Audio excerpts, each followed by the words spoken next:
Hello everyone, welcome back to another episode of Kathor Vaani brought to you by the Student Alumni Committee of IIM Rohtak. Today we have with us Mr. Subhro Ghosh. He completed his MBA from our college in 2017, specialization in analytics, finance and marketing. He is also an alumnus of Techno India College of Technology. He is currently working as a senior consultant at Infosys.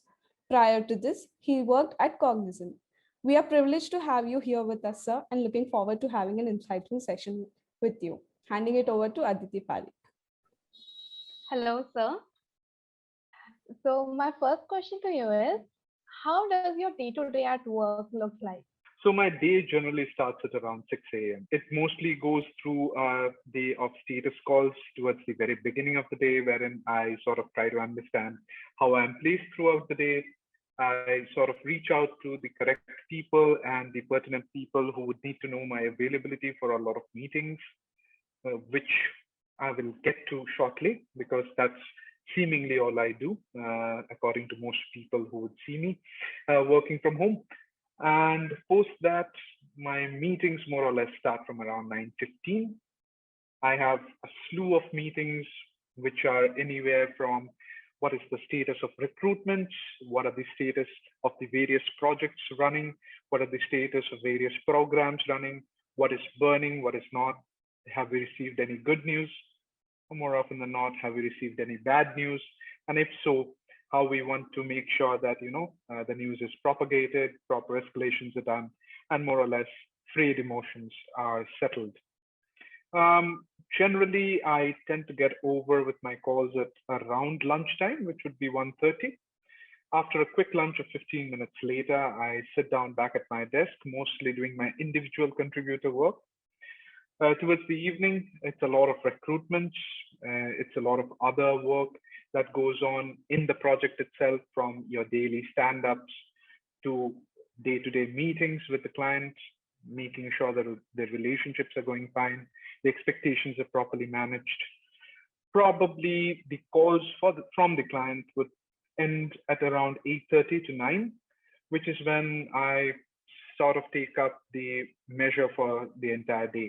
It's not only very important day to day to make sure that you do the things that you are meant to do, but also you take stock of what is it that you did today, what was your performance like, what went well, what did not go so well, what is it at the end of the day that you do not understand, what is it that you would like to understand better, what is it that you understand today that you didn't understand yesterday. So I sort of run through that entire exercise, retrospective inside my own head as to how the day went for about 35 minutes, make notes, have a short catch up with most of the close team members that I work with before I end my day.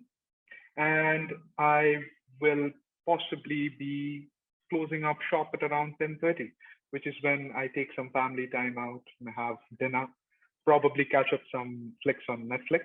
So yeah, that is what my day-to-day looks like. Okay, so my next question is, what are the implications of technological advancements on the consulting industry? Do you believe that consulting firms are going through a turbulence? Now, it's the job of the consulting firms to make sure that the firms who have existed for a long time are able to make the best of the current situation and move forward. So in a way, consulting, like I told you, it's a derived industry, right? Whatever other industries go through, it affects us directly. It affects our revenues. It affects the skill sets that we are looking for. It affects the day-to-day working of my fellow colleagues and all the partners who have to create strategies 5 years, 10 years down the line. They have to be really thinking forward, right? In a way, turbulence for most consulting firms who run in a very low inertia environment, and their own analysts and their own colleagues are very, very low inertia, right? They can move from zero to whatever speed in the blink of an eye. They have tended to do well. Technology consulting has tended to do well. It's mostly because the kind of colleagues that I work with, they are really adaptable. They are really open to learning new things. The kind of people that I've worked with have reinvented their careers when they were 50, when they were 40, when they were even 60, right? So there is turbulence, but it does not mean that it's a bad thing. It's not always a good thing either, because you never quite know where will you be 5 years from now. So if someone asks you that question during an interview, you'd probably answer, I don't know. Have you checked the Bitcoin rates today? Have you seen where they were 5 years ago? And yeah, you tend to talk a lot about nothing, but not quite saying a lot. But at the end of the day, yes, there is turbulence. It's not a bad thing. It's not a good thing. It's just something that we have gotten used to. So moving on to the next question. What do you think are the biggest misconceptions about consulting? First misconception. Consultants use a lot of jargons. Let me tell you this quite clearly. Jargons might get your foot in the door, but they are not going to keep you in the firm. They are not going to keep you performing. So first of all, consulting does not mean complex jargons.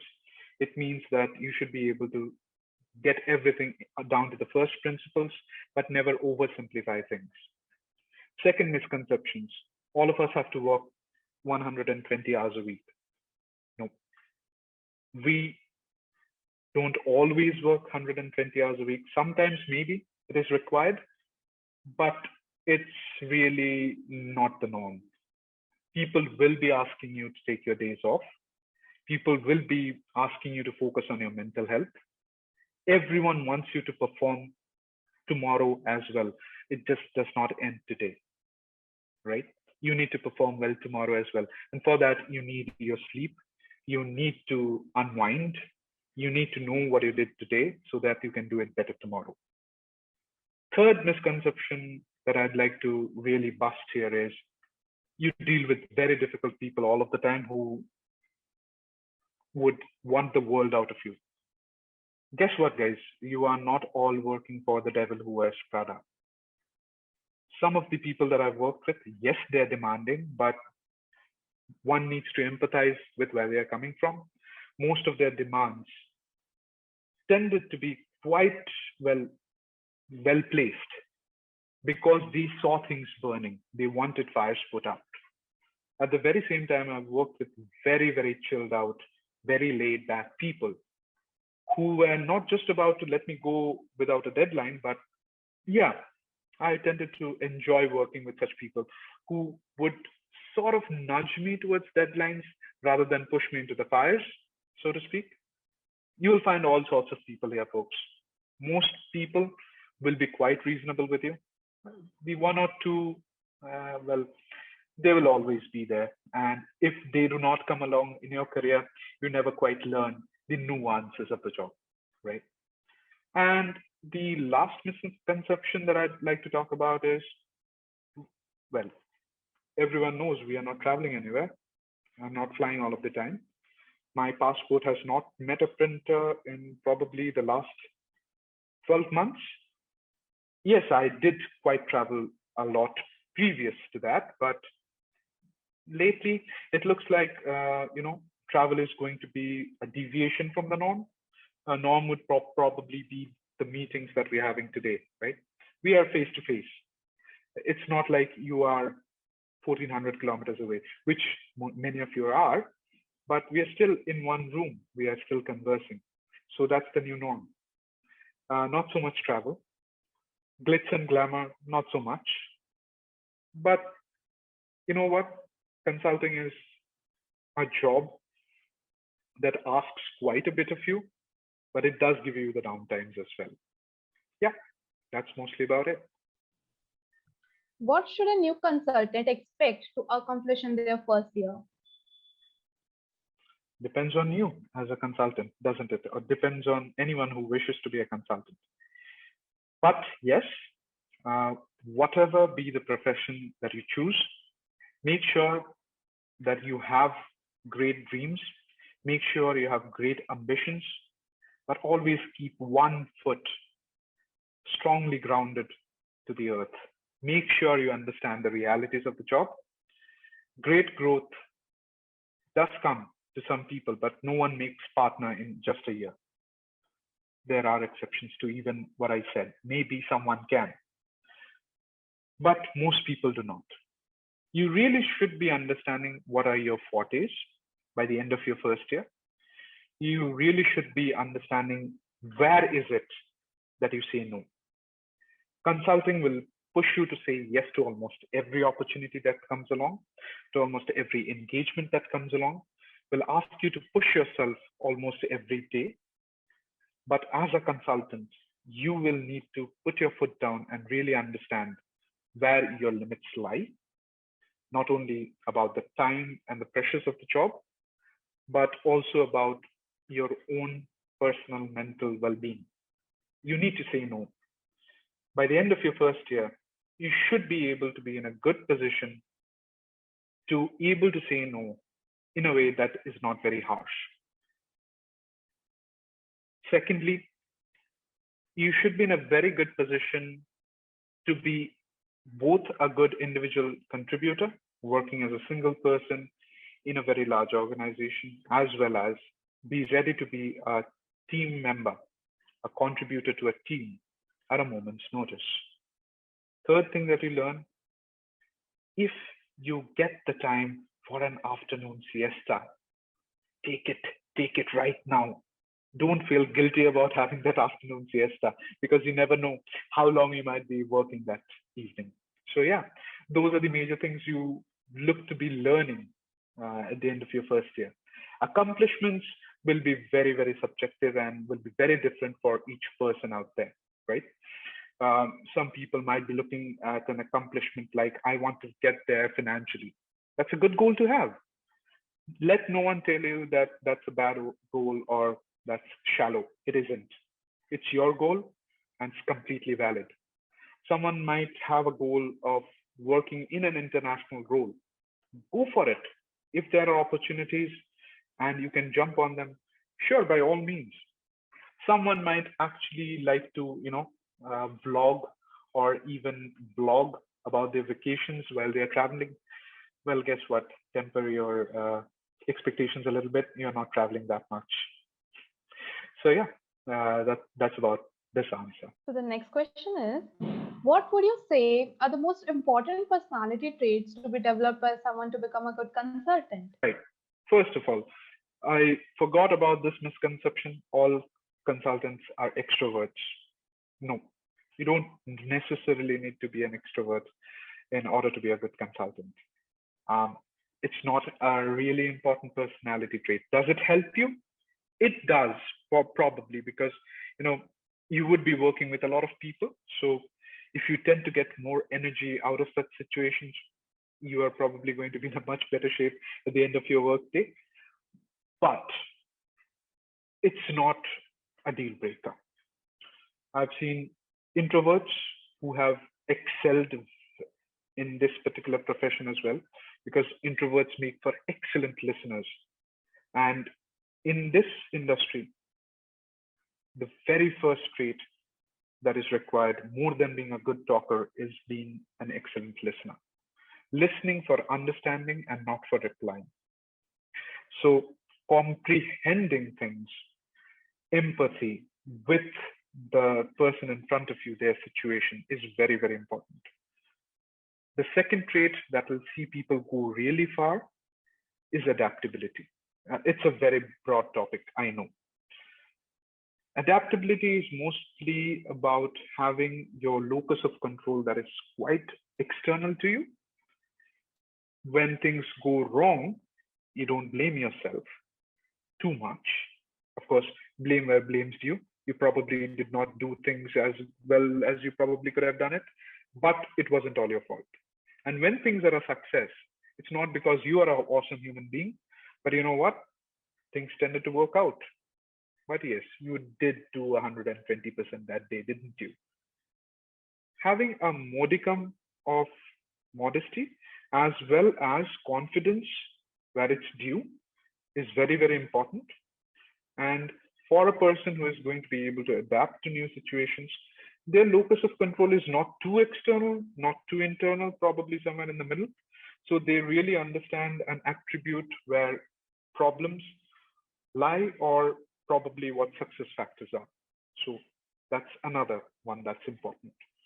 The other one that I see quite important as days go by, well, it's about openness to working in new ways. Just because you worked in a way yesterday that tended to be successful does not mean that that's the only way about going about stuff. You may need to do it very, very differently. How is it different from adaptability? It's about adapting to new ways of working, right? It's not just about adapting to new ways of working, but it's also about internalizing the same. So it's also about being very, very fluid in your approach to things, right? And of course, the last one, it would be of great help if you are a very affable person, able to get along with a lot of people.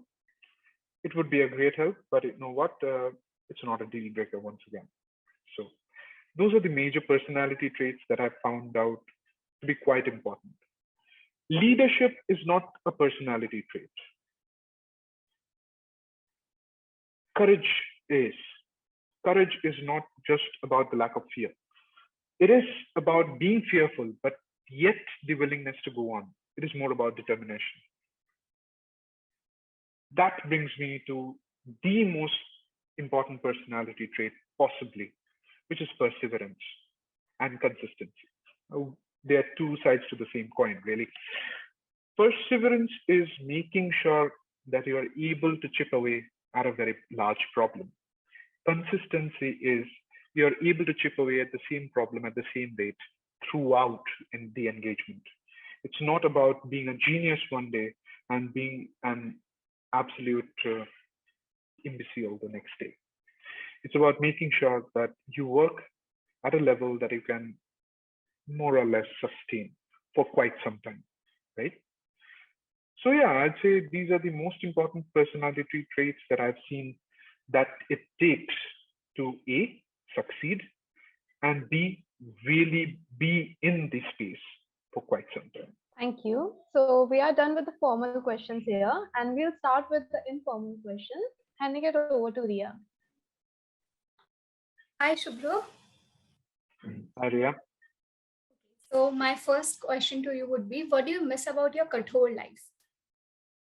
Routine. Ah, man, I miss routine. So one of the things that I used to love about being in Rohtak, even though it wasn't our own campus at that point of time, we were still sharing a campus with MDU, was waking up really early in the morning, going for a run, and then coming back just before breakfast was about to be served. And I really missed that atmosphere of just saying good morning to everyone. Hey, I woke up earlier than you did, that kind of gusto. Yes, I'm ready for the day. Let's see what it brings. I really miss that. I miss the, strangely, I'll call it, I mean, I used to think it was stupid, but I just say I miss the simplicity of how little things could make me so happy. Like, say, for example, Saturdays, Rajma Chawal. Oh my God, I miss that feeling of, yes, Rajma Chawal after such a long time. Or say, for example, towards the end of the week, sneaking out for a bit of chicken biryani. It just tasted like the best thing in the world because, hey, at that point of time, the campus was all vegetarian, right? I'll take all the chicken that I can get, really. I used to be so happy about those little things, right? Or say the first dewdrops at the end of October. You finally can switch off your coolers because guess what? Delhi winters are back. You can definitely have a few foggy days ahead. I miss all of those things. I miss the conversation with my friends in just what used to be the academic block. There was a square in front of that. So we used to gather there, have some chai, have some conversations. And I hope this does not get censored from YouTube. We did have a nicotine craving once in a while. So it used to always help with tea. So yeah, I definitely miss those conversations. I miss the little things more than the big things, Sure, infusion was great. Sure, marathon was awesome. And being in the route committee at that point of time, I used to be able to get out, have the license to go out on a bike and see that the route was properly done, and even run the course once in a while to see if I still had it. I used to love to run. I still do like to run. Probably don't as much, as you can see from my third or fourth chin. Uh, I don't run as much as I used to, but yeah, I definitely miss those things. And all the while that I do talk to my friends over phone, sometimes we have video calls, even some meetups in the city when it's allowed. I will definitely be talking about those things and thinking about visiting the new campus as well, if that's allowed. Next question to you is, what are the best things you learned while being a Kathor? Never take things too personally is something that you learn during your initial days of Aram. When the seniors get too much in your face, eh, that's really about taking yourself a little less seriously than you have done so far. Most of you people are achievers. You have been on the top of your games most of your life, right? Guess what? You are with achievers across the country, all put in one place. And if you take things too hard too soon, you're not going to have a good time. So that's the first thing that I learned. It's also something that I've taken to heart, not to take myself too seriously. The second thing that I learned is, as hot as the summers may be, the fog is definitely going to make up for it. You are definitely going to have some good times. No matter how bad it seems today, tomorrow may bring with it something worse, but it may bring with it something better. So it's never a good idea to get too stuck to the present, but do enjoy your present, to be in the moment, but make sure that you don't get on too hard on yourself. The other thing that I learned is probably about resilience. So resilience, perseverance, determination, the willingness to go on. These are things that are really drilled into most of our heads. They are not CV points. They are objectives that apply to each one of you, right? And you do learn while you are at IIM Rohtak about these things. So yeah, these are definitely some of the best things that came about from my experience while I was at IIM Rohtak. Of course, I'm missing out on quite a few things, like the importance of having very, very good group of friends that you can take to night canteen. We did have something called the night canteen, and it was a very big picture in our lives, so to speak. Not all days did we keep up till very late at night because we had assignments. On some days, it was just because that this night was so good, you just don't want to let go of it. That conversation is so good, you just do not want to let go of it. Or maybe that debate was so well firing you up, and you want to debate with him a little bit more or her a little bit more, while making sure it does not come to punches, right? So yeah, these are things you learn, right? Learn to have a very good group of friends around you, and it would even be better if those friends were willing to debate with you on things as well. Are there any books that you would like to suggest? Asking the right questions is one book. It's definitely something I keep with myself on my desk. So this is a guide to critical thinking. It's actually a book that is very much to do with academia and not so much to do with non-fiction part of the world. It's written by M. Neil Brown and Stuart M. Keeley. They're both professors.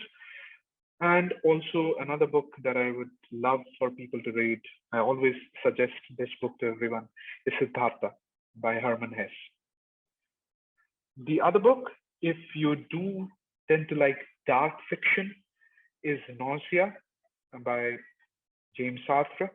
And possibly, if possible, do read a bit of Albert Camus if Sartre has got you down.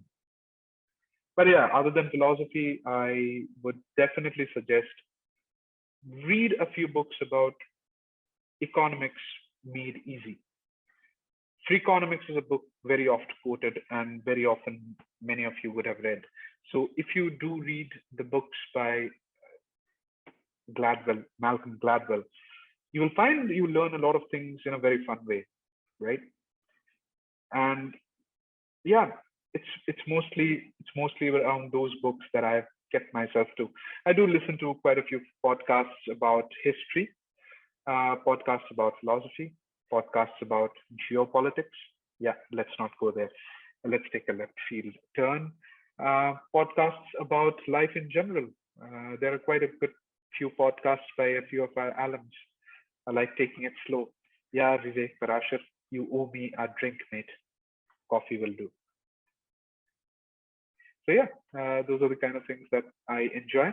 I tend to learn from them as well as enjoying them.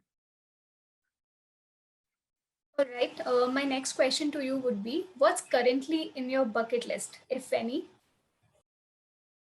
Currently in my bucket list? Well, it's mostly around gigs again. Getting to the campus for an Illuminati event, maybe seeing all of you there in campus during infusion, maybe, having that Delhi chill or NCR chill down to your bones while some band performs up on stage.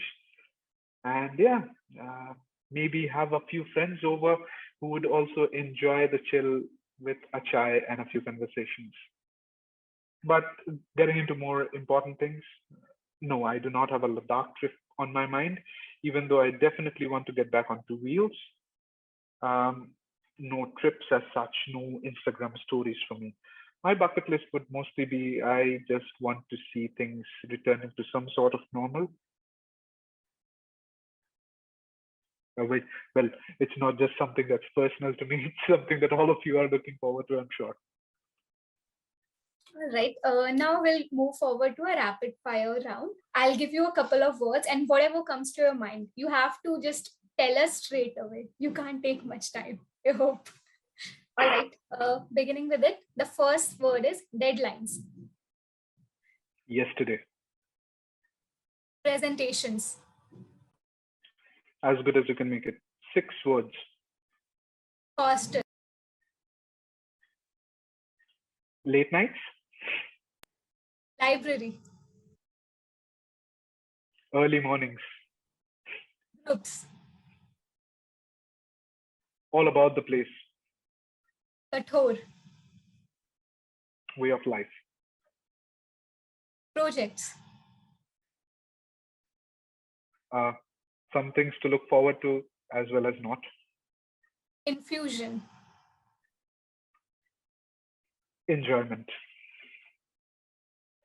Thank you, Subhro, for taking time from your busy schedule and being with us today. It was a great pleasure learning and listening from your experiences. We are grateful for having you as the guest of the day. Thank you so much once again. And for much more engaging sessions of Kathor Vaani, stay tuned. We'll be back soon.